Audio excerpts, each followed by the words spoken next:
This is the Retro Gamer coming at you with the fourth edition of the Retro Recap. And once again, I got a special guest in my clanmate, DET Dope. We'll say what up, Dope. What's up, everybody?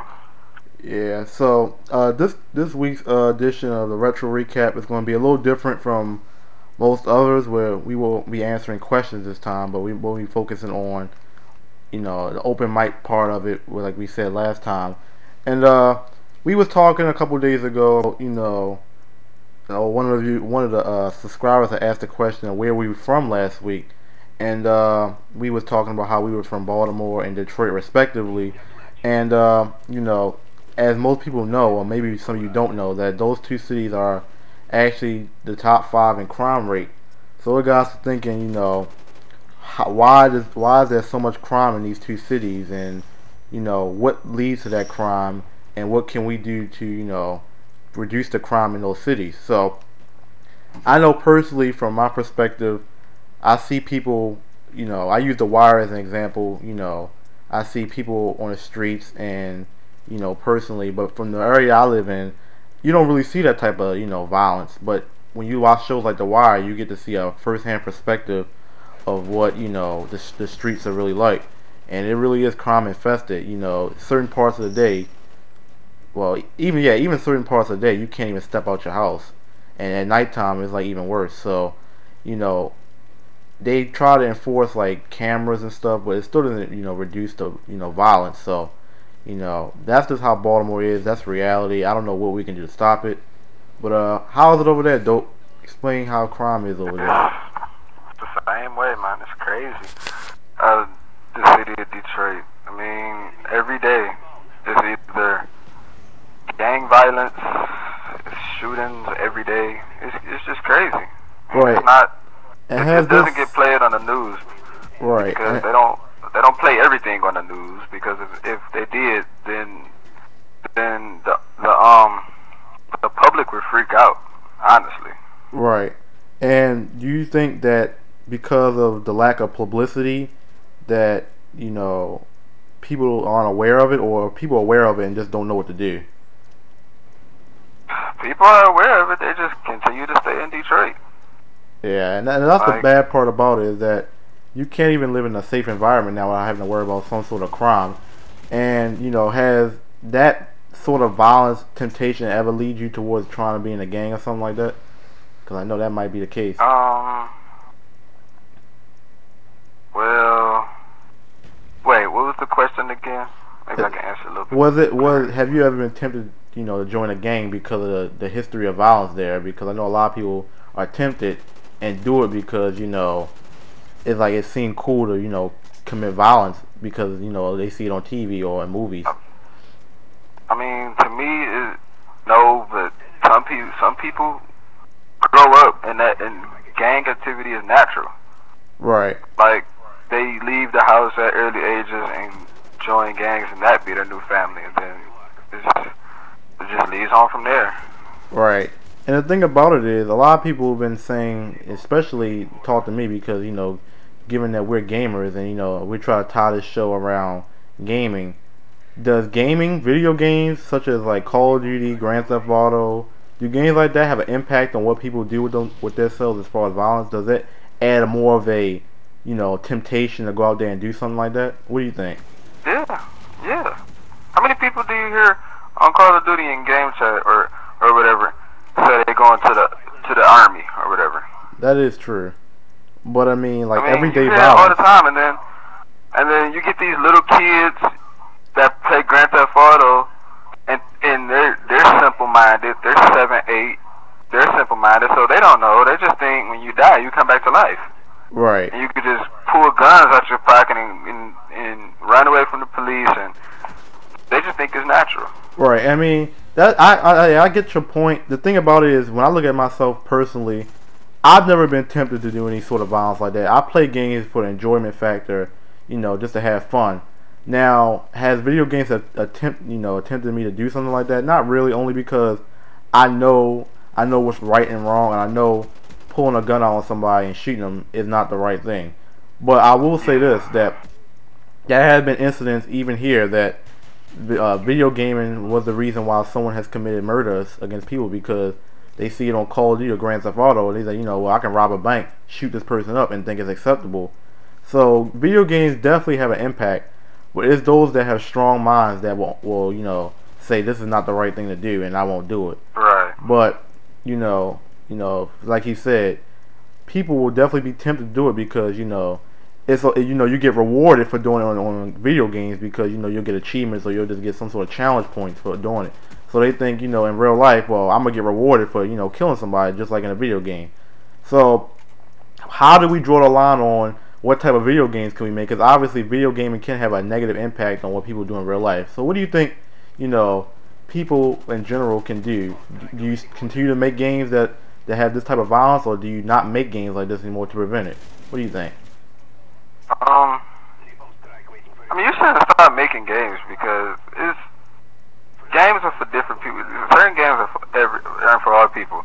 It has to be the parents that come up and step up to the little simple-minded kids and tell them what's right from wrong. So, like, for example, if I had a son and I bought him Grand Theft Auto, I would buy him the game to make him happy, but I will also sit him down and talk to him like, this is not the right thing to do. It's just a game. You gotta know right. You gotta know right from wrong and what's video game and what's real life. Right. So you will you as a parent would let your child have Grand Theft Auto. So you wouldn't say I'm not going to get it until you get older. You'll actually let your child play that type of game, even though you're making them aware of the situation. You would still buy it for him because that could have an effect on him long term, regardless of what you say. I mean, it's like a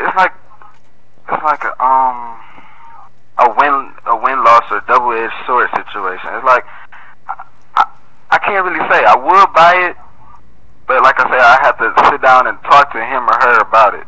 But then again, I don't because little kids are hard headed. So right. So I mean, who do you blame? Do you blame the developers who make these type of games, or do you blame the parents for allowing their children to buy these type of games and to, influence their minds to this type of, or expose their minds to this type of I blame the parents for not, like I say, for not teaching them, because if that's the case, I mean, the game is basically, okay, killing is real. Right. So they're going to be exposed to it eventually. If it's not, like, maybe not firsthand, but either, it might happen in the neighborhood or they might hear about it. Right. If that's the case, the music should be the same way. Right, yeah. You shouldn't expose your child to that type of, sort of violence at an early age, because whether or not you can, the child's mind is still immature, so it doesn't really know clearly what's right from wrong. So, it's not right to expose their minds to those type of things at an early age, because I didn't start playing, shooting games, that graphic for shooting games till maybe like 12, 13. But my mom knew my mind wasn't to the point where I would go out and do something like that. So I guess it depends on the child, and I guess it depends on the type of parents you have, because not all children are going to be like that. But while we're on the topic, this violence, I haven't necessarily been affected personally by this, but my man Don here, had a situation where it directly affected him, or it happened to him, up close and personal, even though nothing happened to him directly. How about you share, your story about what happened to you earlier, actually just recently, a couple months ago, about what happened? Well, it was a school. It was like, you hear all this stuff about these school shooters, and you think, well, it never happened to you. It happened to me. Trust me. First day of school, actually, this year, and it was over gang violence. That you messing with my clique, that back and forth thing. So they came up to the school after school in a car full of dudes. Came up there. They sat in front of the school, and you know how when you get out of school, everybody be outside together in the group, Right. So they were in the car and put the gun out the window and just started shooting into the crowd. Right. And all of the gang violence. Everybody a target? No, they just know that they just figured that one of them dudes had to be in the crowd, so they just started shooting in the crowd. Right. And that's the Just bad part random about shots. it. The bad part about it is I mean, even though it was over gang violence, that it really had no target. I mean, you can't just go into a crowd and spray like that because there are innocent lives that that are being at stake because somebody wants to make a bonehead decision and just spray a gun everywhere. And what happened was a result, Exactly. you know, It happened so fast. I kid you not. It's just 3-4 shots go off. Everybody started running. And then right, you hear the parents that's out there. They shot the kids and all of that. And two students got shot. It was blood on the concrete. The dude got shot in his stomach. And a little girl, a little 14-year-old girl, got shot right over her eyebrow, right in her head. right, and that's really 14, bad. freshman, first day of high school, period. And Right. she's a victim of gang violence. Right, and luckily neither one of them were suffered any fatalities. Killed. But the thing about it is, you have to factor how do a parent react to something like that? Because first day of school, you thinking, okay, it's a learning day or just getting accustomed, and then you have to learn that your child has been shot and you have to rush into the hospital. I mean, as a parent, that's really going through the growing pains of knowing that your child could be gone because of some random person who just wants to spray into the crowd and has no specific target and just spraying. That's not good. And Exactly. luckily, no one was seriously hurt. But it's just the act of doing Thank it. God for my life, I swear. Right. And when he told me that, I was like, even though I don't live in Detroit, I was like, wow, because it felt like it was close to me because knowing Don, knowing the situation that he was in, it's like, well, that could have happened to him because he was right there. And, he could have possibly been gone. Fortunately enough that he wasn't. It's crazy. So, It's crazy in Detroit. I watched her on the ground cry. They tried to hold her head to apply pressure to her head. right. I watched her cry and everything. I've seen it all. And it's such a This shit sad crazy. story because that could have easily been prevented by just the reduction of violence. So, hearing situations like that make you wonder, what can you do? So, for my subscribers, anybody that's listening to this video, give us, some thoughts, some feedback. What do you think can be prevented? What do you think that can be done to prevent this type of violence? One, and also, what do you think about video game violence? Do you think that has to correlate? Is that sort of correlation between the two, games and violence? Discussion. This topic has been discussed numerous times over the news, but no one has a distinct answer. But we like to have your little opinions on it. But just an overall, the two cities of Baltimore and Detroit have one of the most highest crime rates, and government officials haven't really done anything to incorporate, to do anything to stop it or reduce it. They've tried cameras.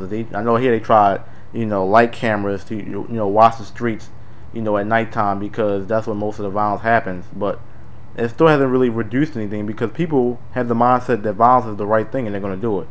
So I think part of the reasons, for me is you have to educate people on what violence is, how to stop it, and what type of things should not be in your hands, or even just fist violence. Hitting somebody with your hands is considered violence. So I mean, we have to educate kids on what's right and wrong, and because guns aren't the only way they hurt people. You can do it multiple ways. So given from that perspective, we need to definitely reduce this problem so that this won't ever happen again.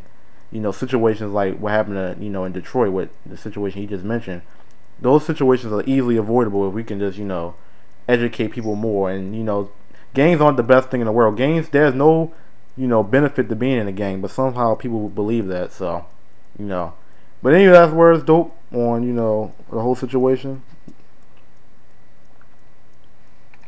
So I mean, given that, I don't know, but so I don't know, but I know for a fact that me and Dope aren't we aren't any violent people. So we would just like to hear your feedback. So comment, rate, subscribe, check out our videos. We'll be doing more retro recaps. I don't know what next week's topic will be. Me and Dope will come up with something, but just tune in because these topics are for real. We want to get some feedback. So for me, the retro gamer, that's my man Dope. And until our next video, we're out.